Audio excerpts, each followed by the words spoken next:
prático e mais fácil para a gente fazer essa abordagem, nesse comecinho, desde o surgimento do saco gestacional até 10 semanas e 6, e depois, na segunda fase, que é quando a gente já tem aquele feto que já passou por esse crivo, ou seja, ele conseguiu sobreviver, né? E ele vai, né, uma vez conseguindo sobreviver, a gente pode seguir com essa gestação. Então, o objetivo nessa segunda fase já é totalmente diferente desse objetivo na nossa primeira fase, tá? Que é essa fase onde a gente pode ter a inviabilidade, não surgiu o embrião, não surgiu a vesícula vitelina.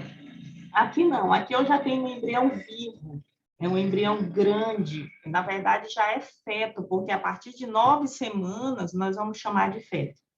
Então, o que eu vou perseguir aqui? Principalmente as malformações graves, muitas delas que vão ser incompatíveis com a vida. Então, hoje nós vamos falar desse comecinho aqui, que é muito importante, tá? Então, essa gestação, ela, no início, quando está tudo normal, nós vamos ver o quê? Aqui vocês estão vendo uma imagem que foi dado um zoom, onde a gente vê a linha da cavidade, a chamada linha do meio do endométrio, que a gente está vendo a mucosa anterior do endométrio, a mucosa posterior, e esse endométrio, uma vez grávido, ele passa a receber o nome de decídua. E a gente olha um pequeno saquinho gestacional anecóico, e com muito cuidado a gente olha aqui a coroa trofoblástica. Observem, se vocês se aproximarem e se afastarem da imagem, vocês vão perceber que tem uma coroa. E essa coroazinha, também chamada de trofoblasta, é sinônimo de córeo. Isso é muito importante, porque aqui eu sei que é uma gestação única, ó, eu tenho um córeo, uma coroa trofoblástica. E esse saco, pequenininho, eu não preciso medir. Na hora que eu vejo esse saquinho, eu já sei que tem 4 semanas e 3 dias essa gestação. E que esse beta-HCG é maior que 1.000. Perfeito? Depois disso, quando eu identifico a vesícula vitelina, é porque eu sei que já está na 5ª semana. Então, uma semana depois, esse saquinho anecóico, ele fica maior ainda. Essa coroa trofoblástica fica mais hiperecóica, veja que ela se destaca em meio àquela decídua, que é o endométrio especializado da gestação, e na 6ª semana, esse saco maior ainda, né, vai apresentar um algo mais, além da vesícula vitelina, que é o embrião com batimentos. Pessoal, tem que tomar muito cuidado, porque o embrião, ele pode simplesmente não ter batimentos até medir 7 milímetros. Então, tem que tomar muito cuidado, principalmente embriãozinho de 5 milímetros, 6 milímetros, é muito pequeno, às vezes a gente está trabalhando com equipamento que não está legal, sabe, aquele equipamento que não define bem, né? Já é um equipamento, às vezes, antigo, e aí a gente tem mais problema para enxergar esse batimento. Então, por conta de tudo isso, as sociedades internacionais preconizam que só a partir de 7 milímetros realmente é que eu posso dizer que existe um óbito desse embrião se eu não identificar batimento. Então, eu tenho que medir o maior diâmetro possível desse embrião, tá? Para eu ver se realmente ele não tem batimentos. Tá? Então, tome muito cuidado, porque as máquinas de hoje, com 5 milímetros, a gente já está vendo esse embriãozinho 6 milímetros com batimento, mas o padrão internacional, na dúvida, se você mediu menos que 7 milímetros, não fale que não tem batimentos. É melhor você pedir para rever, porque pode ser uma limitação do seu equipamento, para rever com uma semana. E vale lembrar que o embrião cresce 1 milímetro por dia. Então, se você olhou hoje com 6 milímetros e não identificou aquele coraçãozinho piscando, aquela luzinha acendendo, o ideal é você pedir para voltar com uma semana. E aí já seria o quê? 7 milímetros a mais. Então, se ele cresce 1 milímetro por dia, eu peço para voltar com uma semana. Então, 5 mais 7, eu já vou esperar ele com 12 milímetros, onde não vai ter dúvida nenhuma a mais. Perfeito? Então, a gente tem que ter essa parcimônia para evitar a curetagem, muitas vezes, de uma gestação que está evoluindo normalmente, só que ela é muito inicial. Então, tem que tomar muito cuidado. Esse sinal aqui, em que você olha a vesícula vitelina e o embriãozinho com batimentos, chama-se sinal do diamante, né? Então, do anel com diamante, né? Tem que tomar muito cuidado, porque às vezes o saco gestacional ele está mais profundo na imagem, sabe? Aquele útero em retroversão.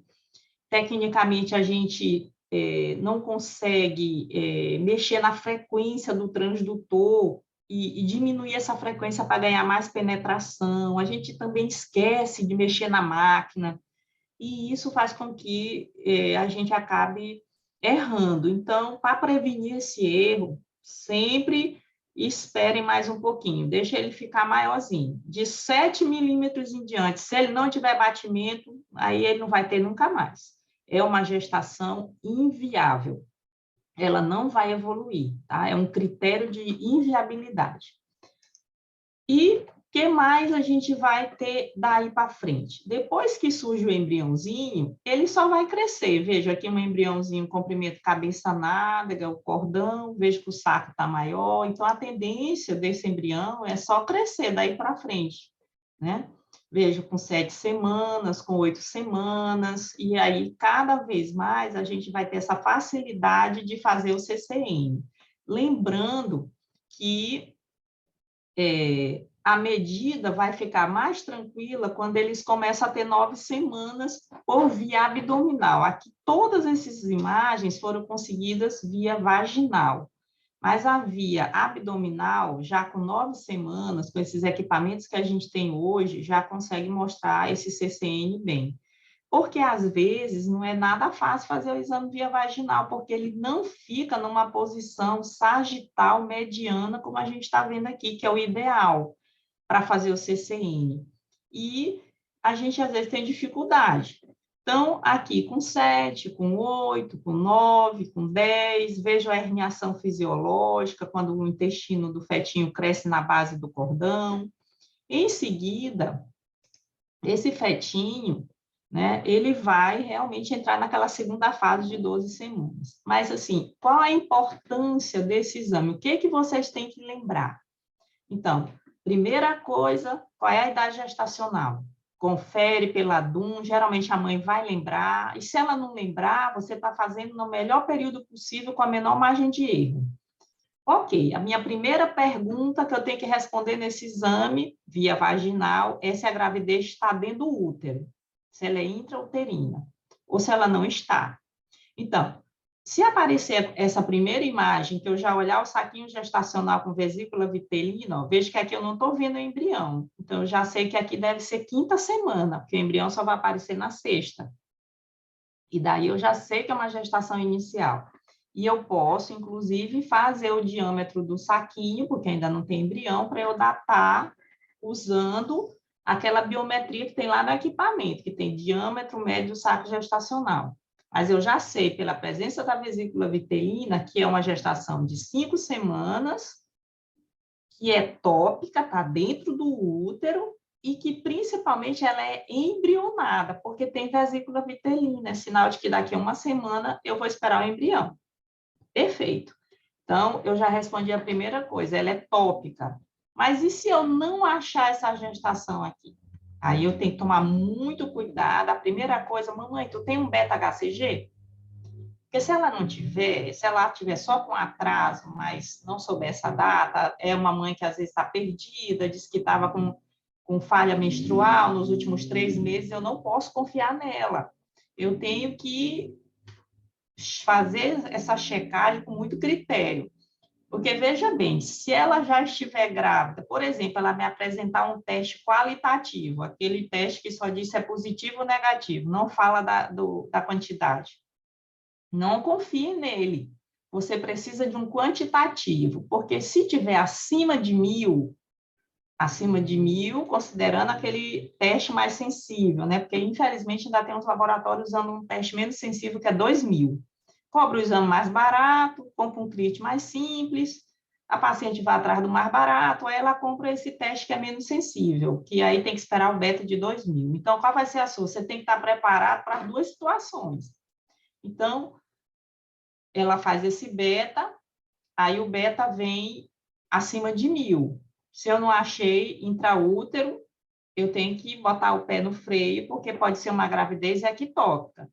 Mas, e se ela tiver feito exame nesse laboratório mais barato que usa o kit antigo, que é menos sensível? Aí o parâmetro é 2.000. Então, o que eu tenho que fazer? Continuar esperando. Risco ela não está correndo. Mas eu vou esperar esse beta-T subir mais um pouquinho para ver se aparece aqui. É melhor você esperar e manda ela voltar na semana seguinte. Fica acompanhando. Nem que você peça para ela voltar por 2 semanas seguidas. Por quê? Para você fazer o diagnóstico de uma gestação tubária. E o que é uma gestação tubária? A gente sabe que a gestação ectópica, 95%, 90% dos casos, ela está na ampola tubária, ela é tubária. Então, eu posso ter uma gestação ectópica, ó, é o mesmo saquinho gestacional, só que no lugar errado. Aqui está do lado do ovário, veja a veia ilíaca externa, provavelmente aqui tem a artéria ilíaca, que a gente sabe que os ovários estão adjacentes a esses vasos. E olha quem está ali do ladinho, ó, um saquinho gestacional fora do lugar. Eu posso surpreender o saco puro com a coroa trofoblástica, aqui um outro caso em que eu vejo o saco e tem uma vesícula vitelinazinha aqui dentro, pequenininha. Se vocês observarem, vou mudar aqui minha ponteirinha, tem uma vesícula vitelina. E nesse caso, já era possível surpreender o embrião. Então, eu tenho aqui uma ectópica de 6 semanas, uma ectópica de 5 semanas, ou melhor, de 4 semanas e meia, de 5 e de 6, que é quando já tem embrião. Então, olha a importância da gente fazer essa correlação com a medida quantitativa, tá, gente, do HCG. Então, a gente tem que ter calma, não pode pensar alto. Às vezes, ela fez esse exame com você esperou 2.000 e, de repente, apareceu lá intraútero. O que a gente sabe? A gente sabe que a paciente não está correndo risco de vida nenhum. Então, como é que a gente procede? Pede o beta, vê a quantidade e fica pedindo para ela voltar uma vez por semana, pelo menos por 2 vezes. Nas próximas 2 semanas, você vai vigiar essa mãe. Mãe, venha tal dia, daqui a uma semana. E olha lá, sempre, se não tem nada dentro do útero ou nos anexos, tá, gente? Então, sempre está atento para ver se ela realmente não tem nada, ok?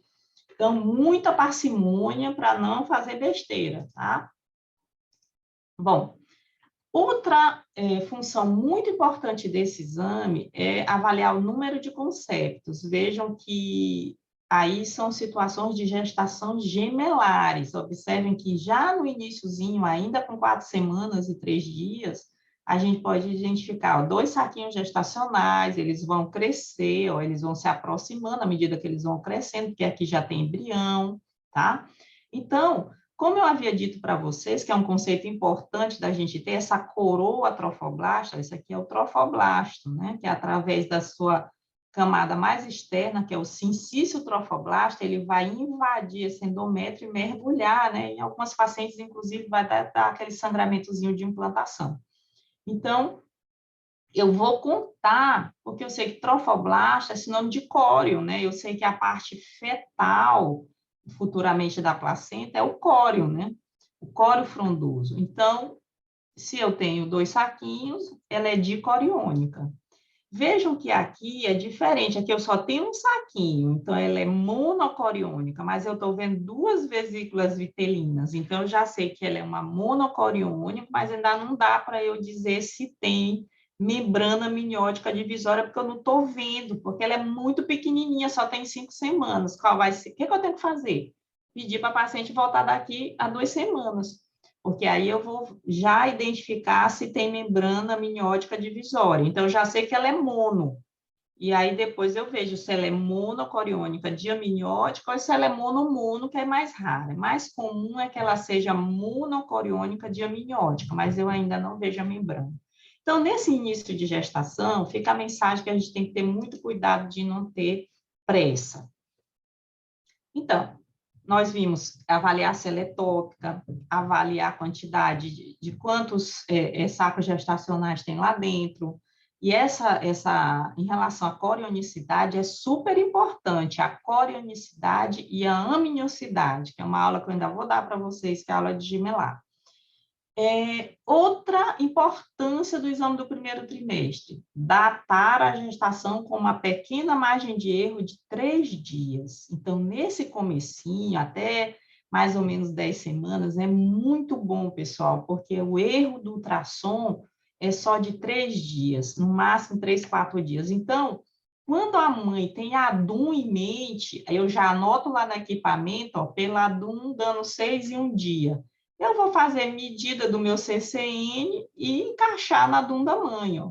Aqui, por exemplo, eu podia até ter puxado o caliper mais um pouquinho, mas ia dar o quê? Pela medida, 6 e 2 dias. Quem está certo? A mãe, porque o objetivo do ultrassom é confirmar a DUM informada pela mãe.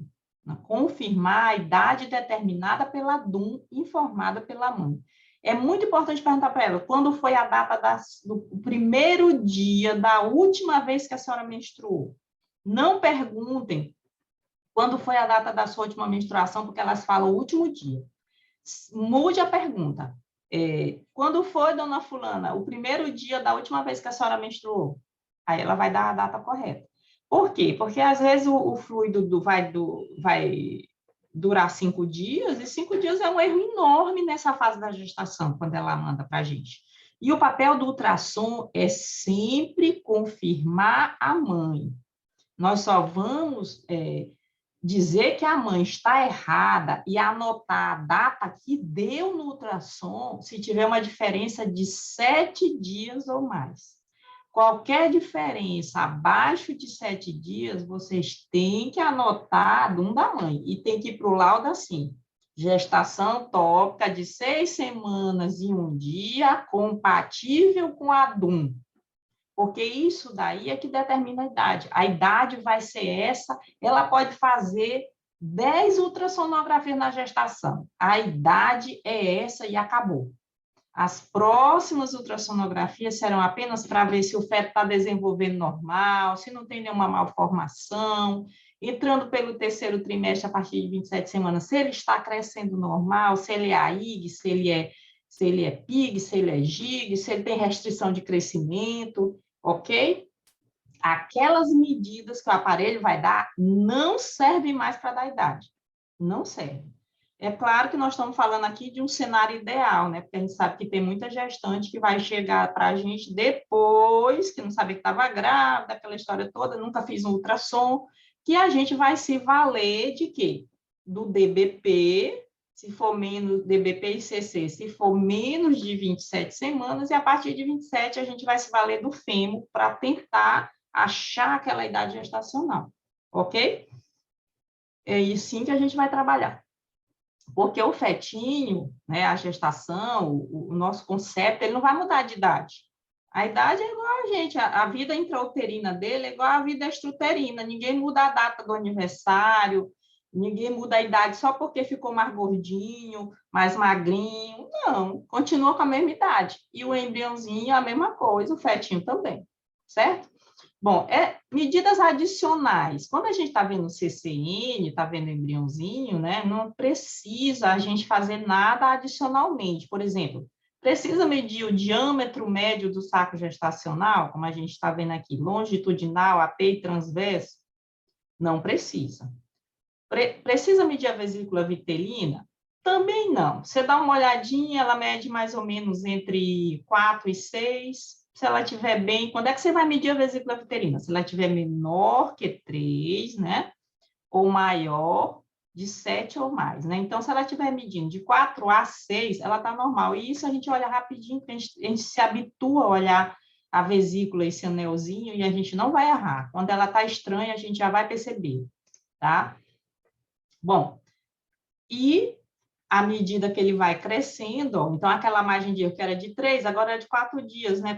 Principalmente quando ele alcança 8, 9 semanas, mas é bem redondo nesse começo, né? A datação com pequena margem de erro. E quanto melhor eu conseguir o CCN, ótimo. Esses 2 exames, 7 semanas, 8 semanas e alguns dias, via vaginal. Quando completar 9, ó, vocês vão lançar mão da via abdominal, porque às vezes é mais fácil medir por cima antes e depois completar pelo transvaginal. Fica aqui a dica, nunca façam nenhum exame na vida de grávida do primeiro trimestre sem olhar por cima antes. Não entrem logo no transvaginal. Isso vale também para o exame ginecológico, gente. Não entrem no transvaginal direto, é suicídio. Primeiro você tem que dar aquela olhada por cima para ver como é que está tudo ali, tá?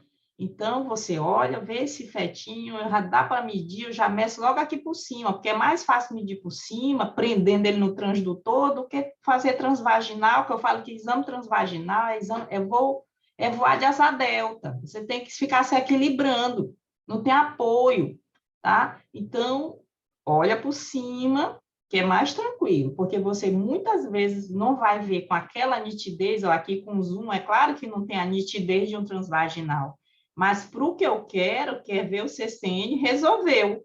Aqui, ó, 10 semanas e 2 dias. Então, batendo com a DU informada da mãe, 10 e 2 dias, beleza, confirmei a data da mãe. Aí que eu vou fazer o transvaginal para ver realmente como é que tá. Bom, o outro, agora vem a parte ruim, né?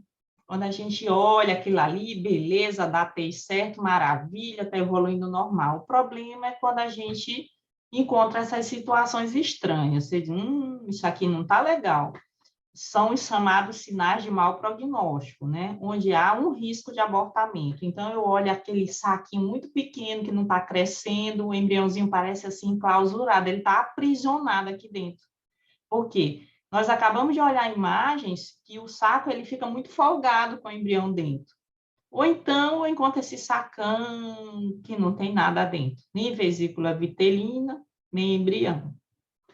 Ou então eu encontro a vesícula vitelina calcificada, ela não pode estar assim. O saco amniótico, onde era para estar o embriãozinho dentro, bem pequenininho, e a cavidade coriônica cheia de septações. Então, esses são sinais de um mau prognóstico, de provavelmente que essa gestação é inviável. E o que eu faço naquela situação em que eu não olho o embrião? O saco já é enorme. Aí, eu não posso me valer do CCN, porque não tem embrião, me resta medir o saco. Aí eu vou lá no meu equipamento, vou chamar saco gestacional e ele vai fazer para mim o diâmetro médio. Então, eu vou fazer 3 medidas, do jeito que eu faço para medir o útero, longitudinal, a P e a transversa, seguindo mais ou menos esse eixo do saco, né? De onde como eu estou cortando. Então, aqui, o transdutor está fazendo um corte longitudinal do útero, e aqui um transverso do útero mesmo, a gente pronou para fazer aquele transverso, e aí a gente viu o maior diâmetro do saco, a gente mede dentro, sem incluir o trofoblasto.